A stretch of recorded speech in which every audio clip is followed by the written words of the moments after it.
Hello, welcome to Healthy Cooking and Shopping for Life. My name is Chef Iad Joseph and I'm the Executive Chef at Arrowhead Regional Medical Center.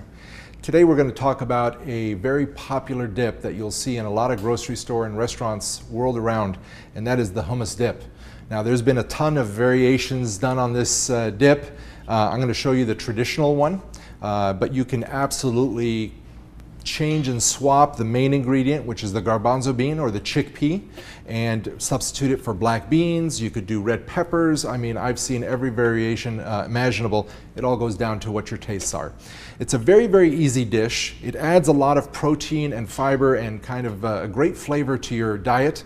It's a really good addition to substitute things like mayonnaise. You can make sandwiches and using this as your spread on a sandwich. If those of you who are vegetarians, and I find myself just craving vegetables at one time or another, even though I love meat. We have all these beautiful vegetables in front of us that kind of give you an idea of anything that you want to do. This is one of the best pieces of equipment that you'll find in the kitchen or out in your backyard, which is the barbecue grill. Grilling some vegetables, zucchini, squash, onions, bell peppers, and making a nice vegetable sandwich, and using this dip as a spread versus mayonnaise or any other kind of fatty type spread that you'd like, okay? It's very easy to make. Sometimes people have a hard time finding ingredients, and that was probably true about maybe 5 or 10 years ago. But now you can access, anywhere in the grocery store will have all the ingredients that I'm showing you today.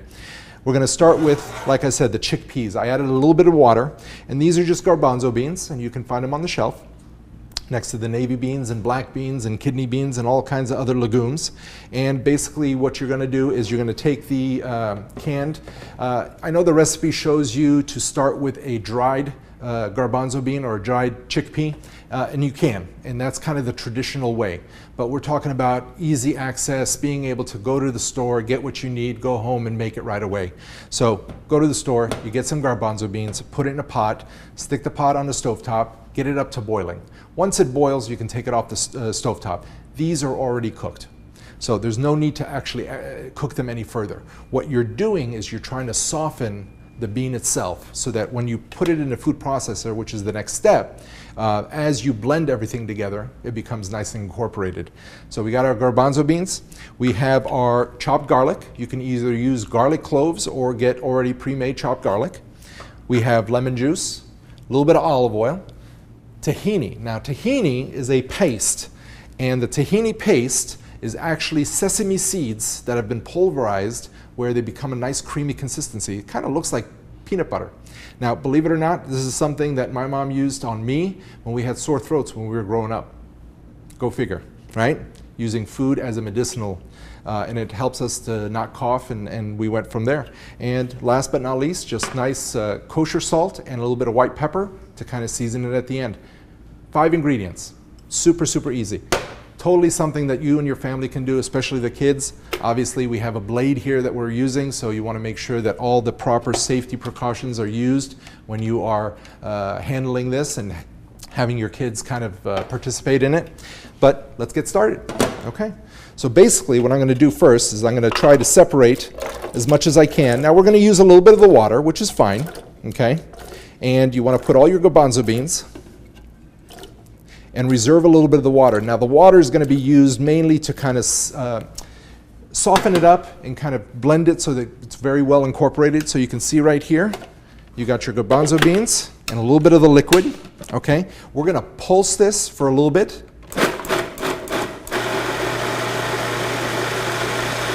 And you're going to see it get thicker, okay? And that's what it's supposed to do, okay?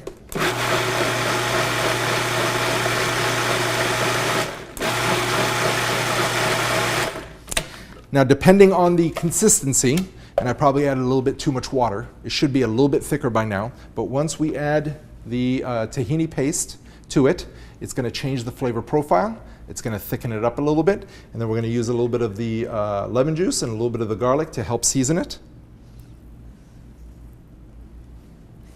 All right. And the tahini you will find actually, believe it or not, in the kosher aisle. So if you go down the grocery store and look in down the kosher aisle, usually you'll have the Asian ingredients for all the different Asian cuisines that you do. And then you have the kosher aisle, which has a lot of the same ingredients in Middle Eastern cooking, because we share very similar traits. So it's going to thicken up a lot. Salt and pepper always is used at the end. That's for the final seasoning. Try to use the natural flavors of the ingredients.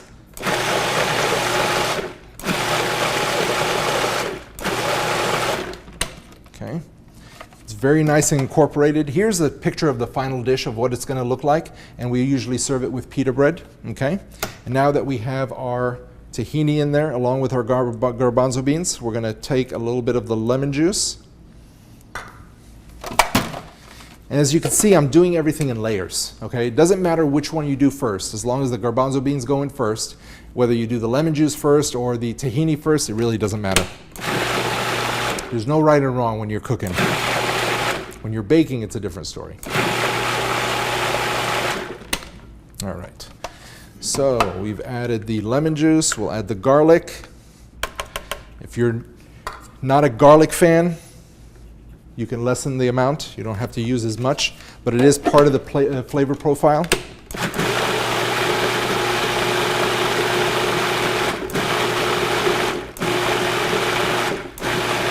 Now, one ingredient that we use that a lot of places don't use to flavor this is cumin. And we're talking very, very little, almost like a pinch of cumin. And it just adds a different layer of flavor comparison to other hummus dips. So, I mean, if you like cumin, if you like it in your salsa or other types of dishes that have cumin in it, this is definitely something that you can add. You can add jalapenos and make this spicy. You can add red pepper flakes and make it spicy. So it's really kind of diverse, just like any other dish that you may have. So right now would be the point where we would give this a little bit of a taste and see how much it needs. It's got a very nutty flavor, and that's going to come from the sesame seeds. Okay. We're just going to use a pinch. And I like mixing my salt and my pepper together. That way you don't have to worry about which one you need more of or less of. Always use the 90-10 rule, meaning 90% salt, 10% pepper. That gives it a good balance. And as you can see, you can use this for any kind of dishes or any kind of seasoning, and you've got a very nice, well-proportioned amount. And salt and pepper you want to use in stages, so you want to make sure that you add a little bit, taste it, go back and add a little bit more.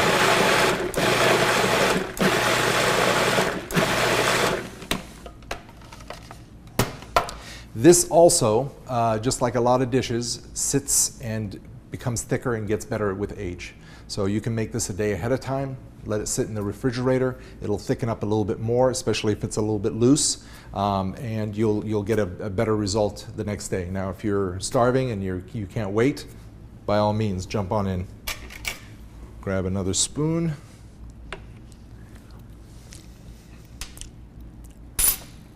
Perfect. All right. And that's your hummus dip. Serve it with pita. You don't have to have pita. Use it as a spread. A lot of different variations. Thank you.